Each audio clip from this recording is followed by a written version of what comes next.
আসসালামু আলাইকুম গাইস। বিভিন্ন সূত্রে জানা যায় ভারতের তৈরি লাইট কম্ব্যাট এয়ারক্রাফট তেজাস ধ্রুব হেলিকপ্টার সহ কিছু সামরিক সম্ভার পেতে বাংলাদেশ আগ্রহ দেখিয়েছে।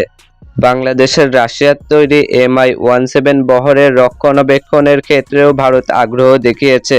এর আগে ভারত থেকে 10টি টাটা এমবিভি এবং কিছু অন্যান্য সরঞ্জাম কিনেছে বাংলাদেশ। তবে ভারতীয় মিডিয়া দাবি করছে বাংলাদেশ ভারতের নির্মিত লাইট কম্ব্যাট এয়ারক্রাফট তেজাস ও ধ্রুব হেলিকপ্টার কেনার আগ্রহ দেখিয়েছে, যার কোনো সত্যতা পাওয়া যায়নি। কারণ বাংলাদেশের কোনোদিন যুদ্ধবিমান ব্যবহার করতে হলে প্রতিপক্ষ হিসেবে মিয়ানমার অথবা ভারত থাকবে। এর আগেও ভারত বাংলাদেশকে তেজাস যুদ্ধবিমান দিতে চেয়েছিল, কিন্তু বাংলাদেশ তা নেয়নি। বাংলাদেশ ভারতের তেজাস ক্রয় করবে না, এর পিছনে একটি বড় কারণ হলো বাংলাদেশ নিজেই ঘোষণা দিয়েছে আমরা নিজেরাই লাইট অ্যাটাক যুদ্ধবিমান তৈরি করব। ভিডিওটা এতক্ষণ দেখার জন্য আপনাকে জানাই অসংখ্য ধন্যবাদ। যারা এখনো আমাদের চ্যানেলটি সাবস্ক্রাইব করেননি অবশ্যই সাবস্ক্রাইব করে পাশেই থাকবেন। আসসালামু আলাইকুম।